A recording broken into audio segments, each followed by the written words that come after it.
जय श्री राम, जय श्री राधा कृष्ण, जय शीतला माता। तो चलिए आज का वीडियो स्टार्ट करते हैं। और आज का वीडियो अभी शीतला अष्टमी आ रही है तो उसी के बारे में स्टार्ट करते हैं। इस शीतला अष्टमी को बासेड़ा भी कहते हैं। और बासेड़े की कथा या शीतला अष्टमी की कथा क्या है, पूजा विधि क्या है और कौन से पकवान बनाने चाहिए, कैसे पूजा करनी चाहिए, ये सब मैं आज के इस वीडियो में बताऊंगी। तो चलिए मैं आपको बता देती हूँ कि हिंदू धर्म में शीतला अष्टमी या शीतला सप्तमी का बहुत ही महत्व है। हर साल ये पर्व चैत्र मास के कृष्ण पक्ष की सप्तमी तिथि को मनाया जाता है। इसके अगले दिन यानी अष्टमी को बासेड़ा या शीतला अष्टमी का पर्व मनाया जाता है। शीतला अष्टमी और माँ शीतला की महत्ता का उल्लेख स्कंद पुराण में बताया गया है। यह दिन देवी शीतला को समर्पित है। अनेक स्थानों पर यह पर्व सप्तमी को भी मनाया जाता है। और बासेड़ा की परंपरा के अनुसार इस दिन भोजन बनाने के लिए अग्नि नहीं जलाई जाती है, इसलिए अधिकतर महिलाएं शीतला अष्टमी के दिन पहले दिन भोजन पका लेती हैं और बासेड़े वाले दिन घर के सभी सदस्य इसी बासी भोजन का ही सेवन करते हैं। दोस्तों, सप्तमी के दिन घरों में कई तरह के पकवान बनाए जाते हैं, कई तरह के व्यंजन बनाए जाते हैं। इनमें हलवा, पूरी, पकौड़ी, पोहे, रबड़ी, मालपुए आदि बनाए जाते हैं। दोस्तों, अगले दिन सुबह महिलाएं इन चीज़ों का भोग शीतला माता को लगाकर परिवार की सुख समृद्धि की कामना करती है और अपने घर के लिए शांति की प्रार्थना करती है। इस दिन शीतला माता समेत घर के सदस्य भी बासी भोजन ग्रहण करते हैं और इसी वजह से इसे बासेड़ा पर्व भी कहा जाता है, यानी कि बासी खाना खाना। इसलिए इसकी मान्यता है कि बासेड़ा कहा जाता है। मान्यता है कि इस दिन के बाद से बासी खाना खाना उचित नहीं होता है। ये सर्दियों का मौसम खत्म होने का संकेत बताता है और इससे मौसम का अंतिम दिन माना जाता है। दोस्तों, इस पूजा को करने से शीतला माता प्रसन्न होती है और उनके आशीर्वाद से दाह जवर, पीत जवर, विस्फोटक, दुर्गंध युक्त फोड़े, शीतला की फुंसियाँ, शीतला जनित दोष और नेत्र के समस्त रोग दूर हो जाते हैं। दोस्तों, ये व्रत चैत्र मास के कृष्ण पक्ष में अष्टमी या होली के बाद पड़ने वाले होली पहले सोमवार अथवा गुरुवार को किया जाता है। शुक्रवार को भी इसके पूजन का विधान है, परंतु रविवार और शनिवार अथवा मंगलवार को शीतला माता का पूजन नहीं करने का हमारे शास्त्रों में विधान है। इन वारों में यदि अष्टमी तिथि पड़ जाए तो पूजन अवश्य कर लेना। और इस व्रत के प्रभाव से व्रती का परिवार जवर, दुर्गंध युक्त फोड़े फुंसियों, नेत्र संबंधी सभी विकारों, शीतला माता की फोड़े फुंसी चिन्ह आदि रोगों पर शीतला जनित दोषों से मुक्त हो जाता है।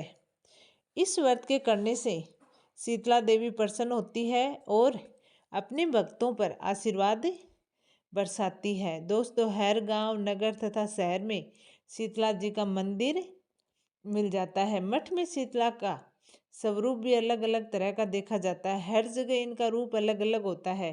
शीतला अष्टमी में शीतला माता को गर्दभ गधा के रूप में सवार दर्शनीय रूप से वर्णित किया गया है। व्रत के दिन शीतलाष्टक का पाठ करें। हमारे देश में होली के बाद सभी स्थानों पर शीतला माता की पूजा अर्चना बड़ी आस्था के साथ की जाती है। दोस्तों, इस दिन महिलाएं ठंडे पानी से नहाती हैं और इसके बाद भी पूजा सामग्री के साथ रात में बनाए भोजन को लेकर पूजा करती हैं। दोस्तों, इस दिन व्रत किया जाता है तथा माता की कथा का स्मरण किया जाता है। इसके बाद शीतलाष्टक को पढ़ा जाता है। आइए जानते हैं इसके पीछे कौन सी कथा है और इस साल शीतला माता अष्टमी कब है। तो अष्टमी तिथि का प्रारंभ 22 मार्च 2025 को प्रातः 4:23 तक, अष्टमी तिथि का समापन 23 मार्च 2025 को प्रातः 5:23 पर होगा और पूजा का शुभ मुहूर्त है वो प्रातः 6:23 से शाम को 6:30 यानी 12 घंटे 10 मिनट बना रहेगा। ब्रह्म मुहूर्त में जाकर स्नान करें, स्वच्छ कपड़े पहने और सप्तमी तिथि को भोजन तैयार कर ले, क्योंकि अष्टमी के दिन दोस्तों चूल्हा जलाना निषेध माना जाता है। माता शीतला की प्रतिमा और चित्र के समक्ष पूजा स्थल को साफ करें और वहां से जल भराव कलश रखें। माता को रोली, अक्षत, मेहंदी, हल्दी, फूल, वस्त्र आदि अर्पित करें। बासी भोजन का भोग लगाएं, जिसमें पूड़ी, दही, पोहा, मठरी, बाजरा, मीठे चावल, गंवार, जो भी हमारे खेत में फसल होती है वो सब लें। नीम के पत्तों का इसमें विशेष महत्व होता है और माता को नीम के पत्ते अर्पित करें और स्वयं भी धारण करें। शीतला माता की कथा का पाठ करें और उनकी आरती करें।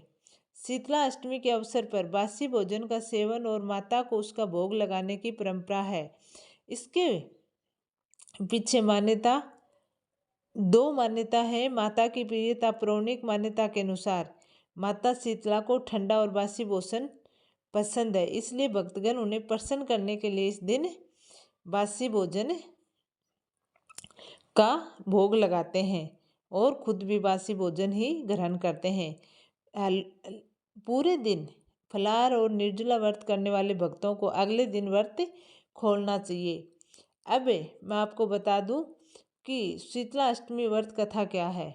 शीतल छवि वाली, हाथ में झाड़ू तथा कलश धारण किए एक गद्रे पर विराजमान भगवती शीतला माता की कथा इतनी अद्वितीय है कि इसे सुनने से मात्र भक्तों का कल्याण हो जाता है। तो चलिए मैं आपको बता देती हूँ कि एक बार की बात है, शीतला माता ने सोचा कि चलो आज धरती पर भ्रमण करूं और देखूं कि वहाँ कौन कौन मेरी पूजा करता है। ये सोचकर शीतला माता राजस्थान के एक डूंगरी गांव में आई और उन्हें देखा कि उस गांव में उनका कोई भी मंदिर नहीं है और ना ही कोई उनकी पूजा करता है। यही सोचते हुए माता शीतला गांव की गलियों में घूम रही थी। तभी एक घर के ऊपर से किसी ने चावल का गर्म पानी फेंका और वह गर्म पानी सीधा माता के ऊपर जा गिरा। दोस्तों, इससे माता के शरीर में बेहद दर्द भरे छाले पड़ गए और उनके पूरे शरीर में तेज जलन होने लगी।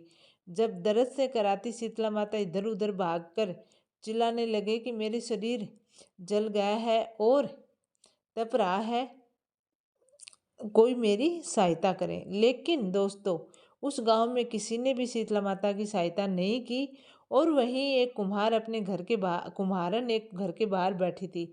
उस कुम्हारन ने देखा कि अरे ये बुजुर्ग माई तो काफ़ी जल गई है, तो उसने कहा कि माई यहाँ आकर बैठिए, मैं आपके शरीर पर ठंडा पानी डालती हूँ। ऐसा कहते हुए कुम्हारन ने शीतला माता पर ठंडा पानी डाला और बोली, हे माई, मेरे घर में रबड़ी रखी है और थोड़ा दही है, आप खा लो, इससे आपको थोड़ी राहत मिलेगी।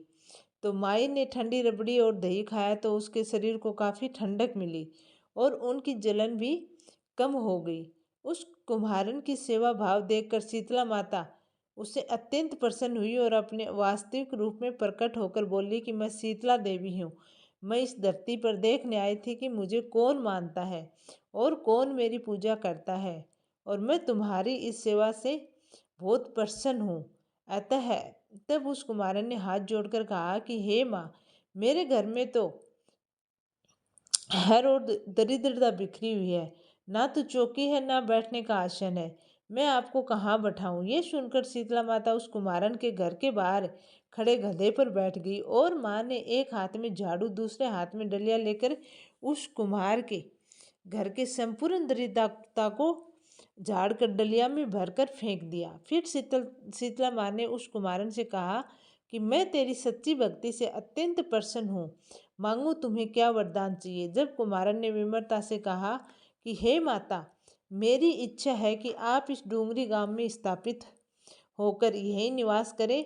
जिस प्रकार आपने मेरी निर्धरता को अपनी झाड़ू से साफ कर दिया है, वैसे ही जो भी भक्त होली के बाद की अष्टमी को भक्ति भाव से आपकी पूजा करें, आपको ठंडा जल, दही व बासी भोजन का भोग लगाएं, उसके घर की दरिद्रता आप दूर करना एवं आपकी पूजा अर्चना करने वाली स्त्रियों को गोद हमेशा भरी रखना, उनकी संतानों को निरोगी और सुखी जीवन का आशीर्वाद देना तथा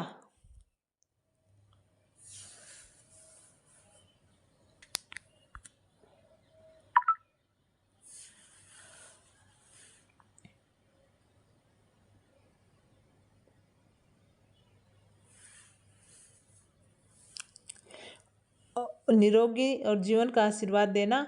तब शीतला माता ने तथास्तु कहते हुए कुमारन की इच्छा पूरी करने की मान्यताओं के अनुसार उसी दिन से डूंगरी गांव में शीतला माता सदा के लिए विराजमान होगी। इसके बाद से वह गांव की सील की डूंगरी के नाम से जाना जाने लगा। तो भगत ये है, पूजा के समय इस कथा को अवश्य सुने। आपके समस्त कष्टों को, रोगों को, निर्धरता रूपी अवसरों को माता शीतला आपका कल्याण करेगी और आपके हर दुख दर्द को हरेगी। तो ये थी माता शीतला की कथा। आपको कैसे लगी कमेंट करके ज़रूर बताना और कमेंट में जय माता शीतला ज़रूर लिखना। चैनल को सब्सक्राइब करना, वीडियो को लाइक करना।